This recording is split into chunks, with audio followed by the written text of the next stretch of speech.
అంతన్నాడే ఇంతన్నాడే అని టీడీపీ అధినేత ఆంధ్రప్రదేశ్ ముఖ్యమంత్రి చంద్రబాబు నాయుడుపై ఉద్యోగ ఉపాధ్యాయ సంఘాలు పాడుకుంటున్నాయి. ఎన్నికల ముందు ఎన్నో హామీలిచ్చి తర్వాత ఒక్కటి కూడా అమలు జరిపే చర్యలు తీసుకోవటం లేదని వాళ్ళు ఆవేదన చెందుతున్నారు. జగన్ రెడ్డి పాలనలో 5 ఏళ్లు వేధింపులకు కష్టాలకు లోనయ్యామని భావిస్తే ఇప్పుడు పరిస్థితిలో ఎలాంటి మార్పు కనిపించడం లేదని వాళ్ళు ఆగ్రహం కూడా చెందుతున్నారు. ఎన్నికల ముందు ఉద్యోగులకు మధ్యంతర భృతి అంటే ఐఆర్ ఇస్తామని చెప్పిన చంద్రబాబు ఇంతవరకు దాన్ని అమలు జరిపేందుకు ఎలాంటి చర్యలు తీసుకోలేదు. 12వ వేతన సవరణ సంఘం అంటే పీఆర్సీ వేసినప్పటికీ కమిషనర్ను నియమించలేదని ఉద్యోగులు గుర్తు చేస్తున్నారు. ఉద్యోగుల పెండింగ్ డీఏలతో పాటు జీపీఎఫ్, ఏపీజీఎల్ఐ సరెండర్ లీవ్ బకాయిలను చెల్లించాలని ముఖ్యమంత్రి చంద్రబాబుకే ఉద్యోగ సంఘాల నేతలు వినతి పత్రం ఇచ్చి నెల దాటినా ఇంతవరకు ఎలాంటి చర్యలు తీసుకోలేదు. ఉద్యోగ సంఘాల నేతలను భుజం తట్టి పంపించడం మినహా చంద్రబాబు ప్రత్యేకంగా చేసిందేమీ లేదు. ప్రభుత్వ ఉద్యోగుల ఉద్యోగ విరమణ వయస్సును 60 నుంచి 62 సంవత్సరాలకు పొడిగించాలన్న కోరికను కూడా సీఎం ఇంతవరకు మన్నించింది లేదు.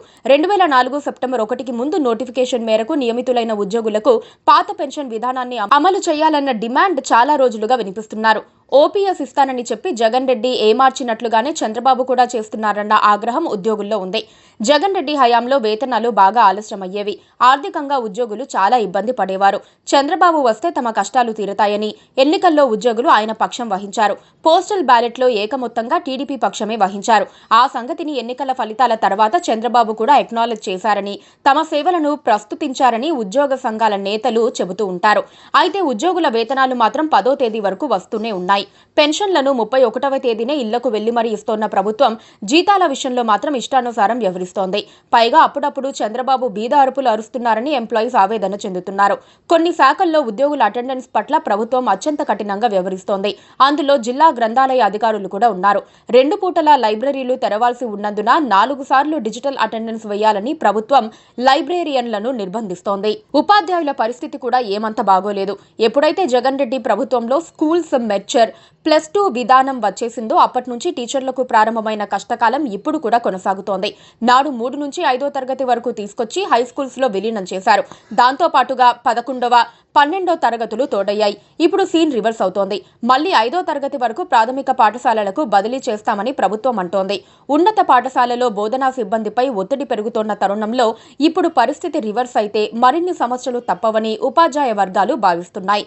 హైస్కూల్లో మెర్జర్ సమయంలో ఆయా ఉపాధ్యాయులను పీజీటీలుగా భావించాలని చెప్పడంతో పాటు వారికి అదనంగా 2,500 రూపాయల వేతనం ఇస్తున్నారు. ఇప్పుడు మళ్లీ ఎలిమెంటరీ స్కూలుకు వెళ్లిపోతే వాళ్ల హోదా తగ్గే అవకాశం ఉంది. అది డిమోషన్తో సమానమవుతుంది. వాళ్ళకిస్తోన్న 2,500 అదనపు వేతనాన్ని కూడా ఆపేసే ప్రమాదము ఉంది. వాస్తవానికి బోధనా పనులు, ఇతర కారణాలతో టీచర్లపై ఒత్తిడి ఎక్కువగానే ఉంది. ప్రభుత్వ లెక్కల ప్రకారం మాత్రం ప్రతి పాఠశాలలో అదనపు సిబ్బంది ఉన్నారు. అందుకే అదిగో ఇదిగో అంటోన్న ఉపాధ్యాయ నియామక పరీక్ష అయినా డిఎస్సి వేయటం లేదు. ఇంకేముంది, అంతా రెడీ అయిపోయింది, 4 రోజుల్లో డిఎస్సి వచ్చేస్తోంది అంటూ కాలయాపన జరుగుతోంది. డిఎస్సి రాదని ఉపాధ్యాయ సంఘాలు బహిరంగంగానే చెబుతున్నాయి. టీచర్ల బదిలీల విషయంలో కూడా అదే పరిస్థితి నెలకొంది. ఈ ఏడాది ట్రాన్స్ఫర్స్ కు ప్రభుత్వం సుముఖంగా లేదని ఉపాధ్యాయులు గుర్తించారు. వేరొక పాఠశాలకు వెళ్లాలనుకున్న ఉపాధ్యాయులు తీవ్ర నిరాశలో మునిగిపోయారు.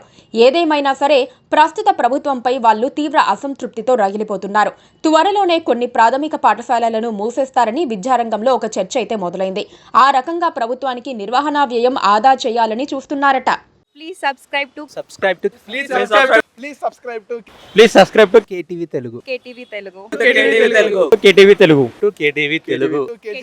channel.